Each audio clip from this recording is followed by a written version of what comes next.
It's a horror, high school, time traveling, body swapping, alien invasion comedy about high school.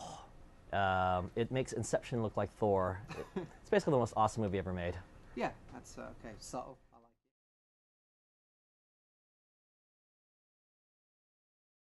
The number one agenda of this movie was to make a youth culture film for youth culture as they perceive information today. And I don't even call it filmmaking, I call it information.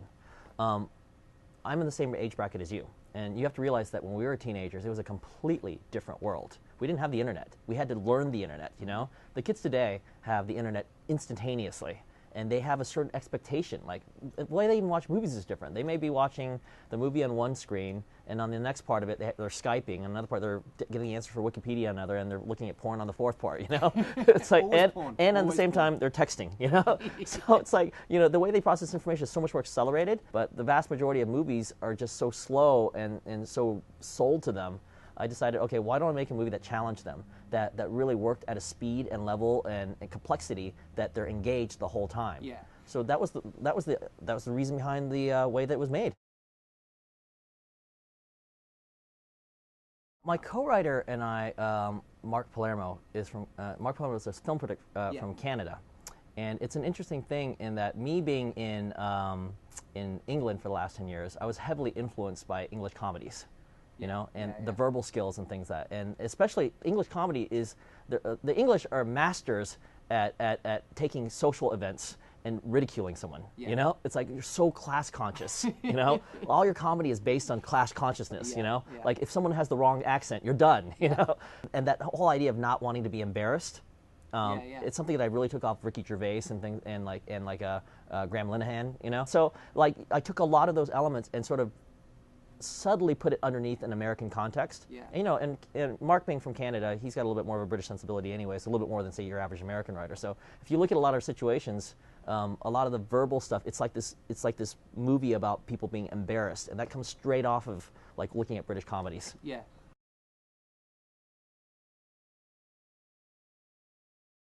Well, that's specifically why, at its core, it's a time travel movie, because I wanted to compare and contrast. Yeah. Because the generation today, even though it's only 20 years, in fact, it's 19 years in the movie, is so radically different than, say, 20 years ago. Because 20 years you didn't have the internet, and that affects a lot of things. Like 20 years ago, remember, like 20 years ago in 1992, we had the Rodney King riots. You know, like it was a very fractured society. There was white people and there were black people and Asian people. Who the f know where they were? Sorry, you can bleep that out. You know, but today, if you look at kids today, they're so progressive. You know, like the music is all integrated, the fashion is integrated. You know, a white kid can be best friends with a black kid, be dating an Asian kid, whatever, stuff like that. Like this new generation of kids are so progressive. They're like they're the least racist, you know, least sexist, least homophobic, you know, most open group of kids ever, and they have an accelerated way of looking at things. You know, you cannot make movies like you did, like with John Hughes 30 years ago for these kids, because it doesn't speak to them anymore. Absolutely. You know, so like one of the things about putting so many genres in there is that if you think about genre, and this movie is a movie that plays with a lot of genre. Yeah. Genre is a way of filtering out a story using a set of social tropes tied to a location, right? That's why there's a Western. It's set in a very specific location with a certain set of rules. That's why there's like a science fiction, a certain place with a certain set of rules, right? High school is not a genre. High school is a location. Within that high school, one kid could be living a horror film, one could be living a romantic comedy, one person could be living a sexcapade. It depends. Which I think kids are. Yeah. What story are you telling about these kids? And each kid has a different story. So when I wanted to do this macro view of high school today, that's why I put every genre in there to have them all combat against each other. And here's the funny thing is, because kids today are so intermixed, and the nerds aren't really nerds anymore, and the jocks may know, like back 20 years ago, if a jock said, I like Indiana Jones, he's a freaking nerd. Today, like, you don't even blink because, you know, because the way they interact with media is so different. Like, everybody walks around with like a little nano that has an infinite number of songs. That changes the way that you perceive entertainment. You know, to talk about entertainment now on a daily basis is normal. Like, what do you talk about? What did I see? You know, what am I listening to? Even jocks will identify themselves by the music they listen to now. Absolutely. And that was not the norm 20 years ago. So the genres, the social tropes of what you're used to have got to change too. So you have to like rip apart these genres and fuse them away in new ways, because those are the kids. The kids don't live in the same genres that those movies were. And so Detention is an attempt to make a whole new genre by ripping them apart and mashing them up.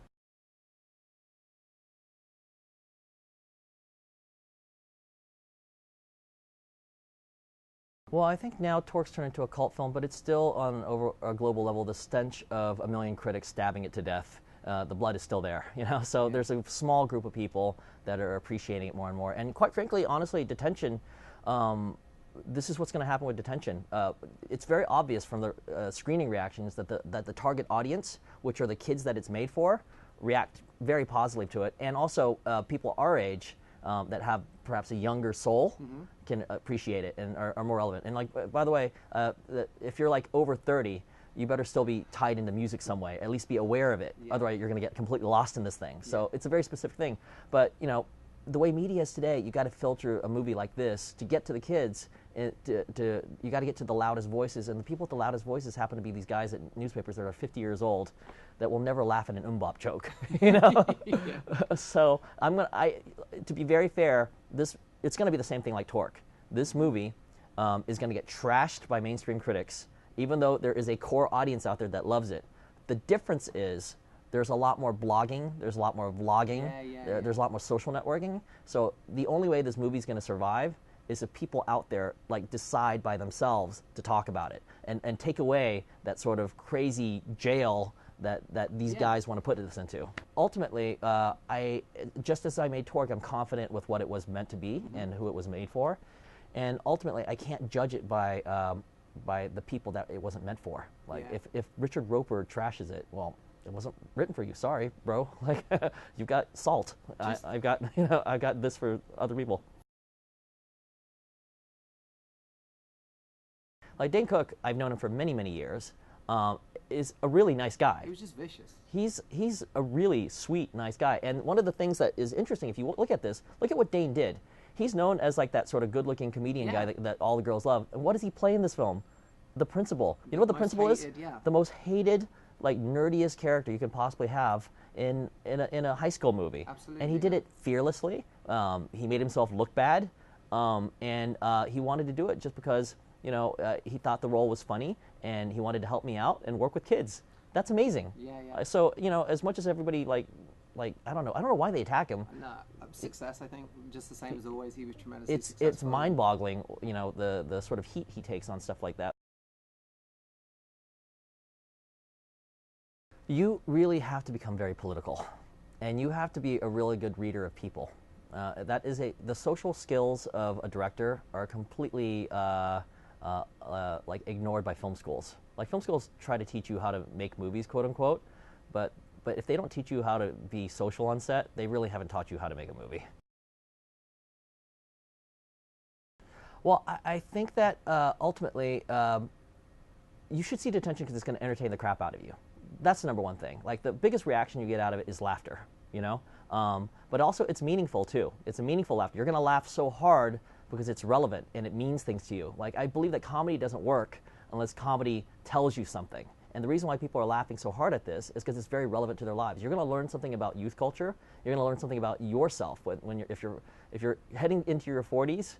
You're going to learn something about like what it's like to be 40, you know. And if you're young, you're going to find out something about your culture and specifically to the youth culture that I specifically made it for.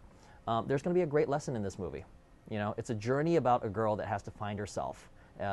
Everybody's living in their own genres. The film's called Detention, and in the movie, everybody lives in their own detentions, in their own lives, and they can't see past each other.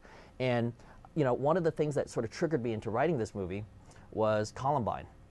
Oh, really? Yeah, those two boys ran around shooting other kids in the head, and there were these school shooters, and you always heard that they were bullied and things like that. People come up with excuses for that, and when I read the book on them, that gave a bit more research, it turned out that those guys actually had pretty good families and girlfriends.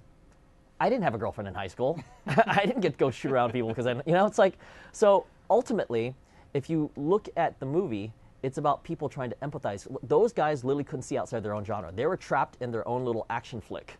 and they refused to see that there was a tragedy over here, and you know, and there was a drama over here, and everybody had their own little genres they're living in. When you live in your own genre, and you graduate high school and you don't realize there are other genres around, you have failed high school.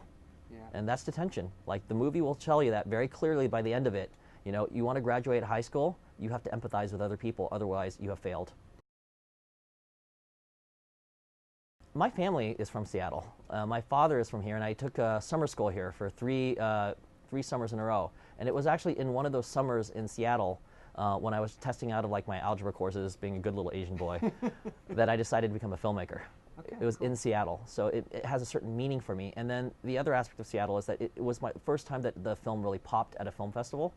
It was like the right audience who Yeah. reacted to it. It was that weird combination of a very sophisticated progressive audience that had a sense of humor. Cool. It was a good mix, and I appreciated that. And it was only from that audience that it suddenly taught the rest of the world how to perceive this film. Nice. So on opening day, for good luck, I want to be back with this audience. All right, cool.